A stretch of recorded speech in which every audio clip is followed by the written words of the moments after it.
क्या आपने कभी एनाबेल डॉल की असली कहानी सुनी है? अगर नहीं तो आज मैं आपको बताने वाली हूँ कि इसकी शुरुआत कैसे हुई थी। 1970 में एक हॉस्पिटल में नर्स डोना को उसकी फ्रेंड ने ये डॉल गिफ्ट की थी। स्टार्टिंग में वो सिर्फ एक नॉर्मल डॉल थी, लेकिन धीरे धीरे घर के अंदर अजीब घटनाएं घटने लगी। वो गुड़िया खुद ब खुद अपनी जगह बदल लेती और घर के अंदर अजीब नोट्स मिलने लगे, हेल्प में लिखे हुए। और रात में उस गुड़िया के पास से अजीब डरावनी आवाजें आने लगी। इस इंसिडेंट के बाद से नर्स डोना और उसके रूममेट बहुत डर चुकी थी और उन्होंने मीडियम को अपने घर पे बुलाया जो आत्माओं से बातचीत करते हैं। उस मीडियम ने उनको बताया कि इस डॉल के अंदर एक छोटी बच्ची की आत्मा है। कुछ साल पहले एक एक्सीडेंट में उसकी मौत हो गई थी और इस डॉल के अंदर उसकी आत्मा कैद है, जिसका नाम एनाबेला हिगिंस है।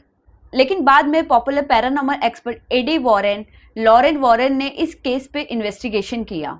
तब उन्होंने कहा ये कोई बच्चे की आत्मा नहीं है, ये एक बुरी शक्ति है जो लोगों को गुमराह कर रही है।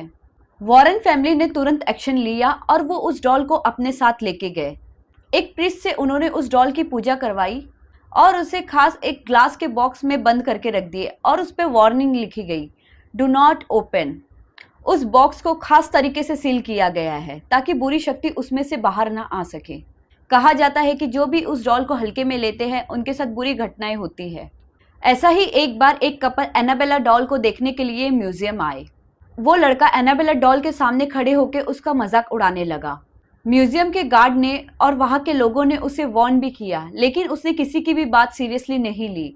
और कुछ ही देर बाद वो कपल वहाँ से अपनी बाइक निकालकर चले गए और कुछ ही दूरी पर उनका एक्सीडेंट हुआ, जिसमें लड़के की मौके पर ही मौत हो गई और उनमें से लड़की बच गई। लेकिन कई लोग दावा करते हैं कि आज भी उस बॉक्स से अजीब सी हलचल होती है और कुछ विजिटर्स के साथ अजीबोगरीब हादसे भी हुए हैं। हालांकि ये सब बातें ऑफिशियली प्रूव नहीं है, लेकिन डर आज भी जिंदा है।